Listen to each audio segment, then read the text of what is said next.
नमस्कार दोस्तों, आज हम एक ऐसी अद्भुत यात्रा पर निकलने वाले हैं जो इतिहास और पौराणिक कथाओं के गहरे रहस्यों की परतें खोलने वाली है।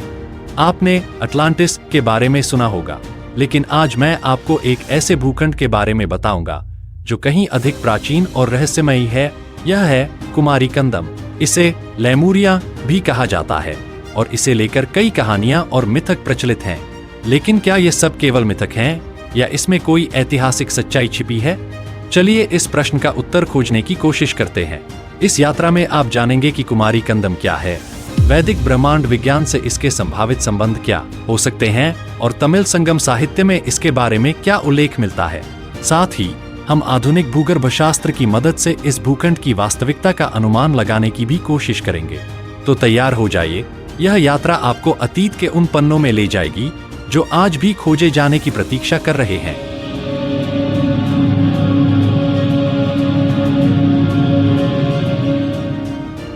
कुमारी कंदम का ऐतिहासिक परिचय। सबसे पहले जानिए कि कुमारी कंदम के बारे में क्या माना जाता है। यह प्राचीन तमिल सभ्यता का एक हिस्सा था जो हिंद महासागर के नीचे डूब गया।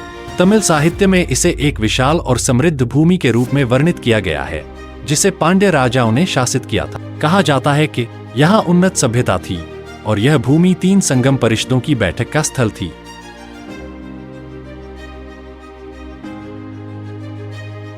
संगम परिषदें तमिल साहित्य के विकास और संरक्षण के लिए जानी जाती थी। लेकिन क्या इस भूखंड का अस्तित्व वास्तव में था या यह महज एक पौराणिक कथा है? प्राचीन तमिल ग्रंथों और संगम साहित्य में बार बार इसका उल्लेख मिलता है।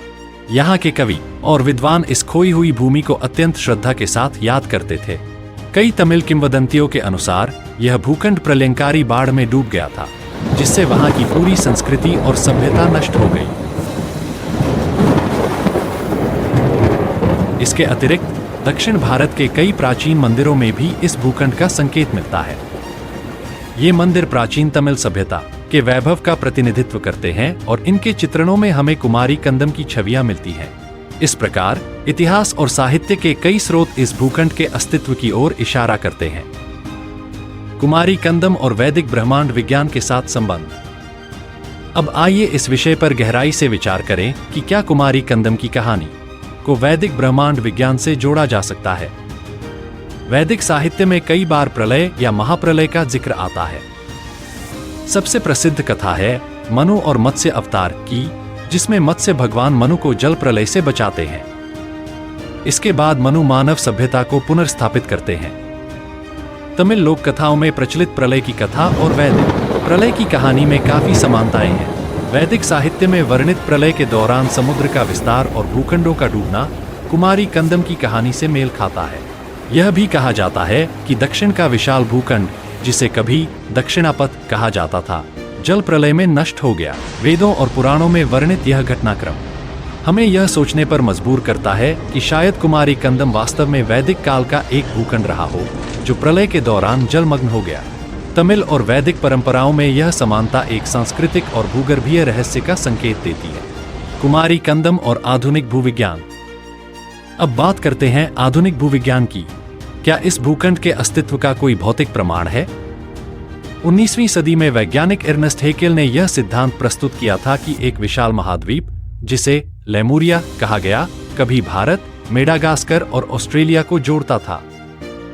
यह सिद्धांत प्लेट टेक्टोनिक्स के सिद्धांत से प्रेरित था, जिसमें पृथ्वी की सतह को चलायमान प्लेटों के रूप में माना जाता है। हालांकि आधुनिक भूविज्ञान ने इस सिद्धांत को खारिज कर दिया है, क्योंकि समुद्री तलछट और पृथ्वी की प्लेटों के अध्ययन ने यह साबित किया कि एक विशाल भूखंड की उपस्थिति का कोई ठोस प्रमाण नहीं है।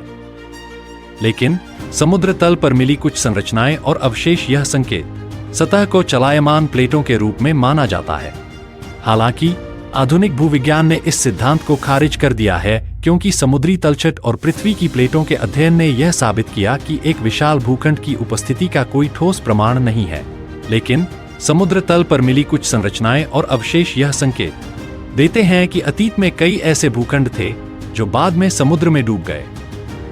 आधुनिक वैज्ञानिक भी मानते हैं कि समय के साथ पृथ्वी की जलवायु और भूगर्भीय गतिविधियों में आए बदलावों के कारण महासागरों में भूखंडों का डूबना असंभव नहीं है। हालांकि कुमारी कंदम को भूगर्भ शास्त्रियों ने सीधे तौर पर मान्यता नहीं दी है, लेकिन तमिल संगम साहित्य और पौराणिक कथाओं में इसका जिक्र इसे आज भी जीवित रखता है। कुमारी कंदम और संगम साहित्य। अब हम संगम साहित्य पर नजर डालते हैं।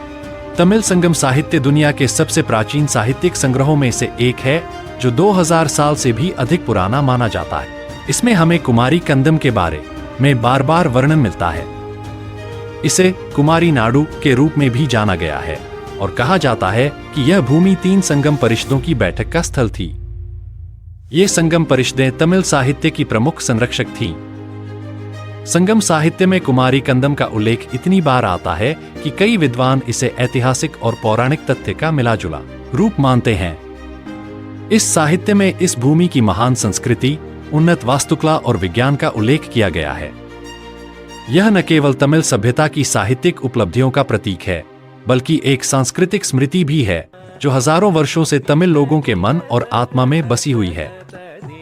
तमिल संगम साहित्य में वर्णित ये कहानियां हमें यह एहसास कराती हैं कि कुमारी कंदम महज एक भूखंड नहीं था, बल्कि एक समृद्ध सांस्कृतिक और साहित्यिक धरोहर थी जो आज भी तमिलनाडु के लोगों की स्मृतियों में जीवित है। इस भूमि का अस्तित्व आज भी तमिल साहित्य और इतिहास का महत्वपूर्ण हिस्सा है। तो दोस्तों, कुमारी कंदम का यह रहस्य अटलांटिस से कहीं अधिक गहरा और दिलचस्प है। यह न केवल भूगर्भ विज्ञान और पौराणिक कथाओं से जुड़ा हुआ है, बल्कि तमिल संगम साहित्य और संस्कृति का भी एक महत्वपूर्ण हिस्सा है। यह भूखंड आज भी हमारी कल्पनाओं में जीवित है और इतिहास के गहरे सागर में छिपे उन रहस्यों की तरह है जिन्हें खोजे जाने की प्रतीक्षा है। भूगर्भ विज्ञान, साहित्य और मिथकों की इस यात्रा में हमें यह एहसास होता है कि कितने ही रहस्य अभी भी अनसुलझे हैं, और यह हमारी जिम्मेदारी है कि हम अपने इतिहास और विरासत की परतों को खोलते रहें। कुमारी कंदम का यह रहस्य हमें यह याद दिलाता है कि कभी-कभी मिथक भी सच हो सकते हैं, अगर हम उन्हें सही नजरिए से देखें। आइए हम इस खोजी यात्रा को जारी रखें और उन भूखंडों के बारे में और जानें जो आज भी समुद्र की गहराइयों में छिपे हो सकते हैं। अगर आपको हमारा वीडियो कुमारी कंदम पसंद आया हो और आप इसके बारे में और जानना चाहते हो, तो कृपया कमेंट जरूर करें। हम यह जानना चाहेंगे कि वीडियो में हमारी कल्पना को प्रस्तुत करने के तरीके में और क्या सुधार की जरूरत है, इसलिए अपने सुझाव अवश्य साझा करें। कृपया वीडियो को लाइक, शेयर और सब्सक्राइब करना न भूलें। वीडियो देखने के लिए धन्यवाद।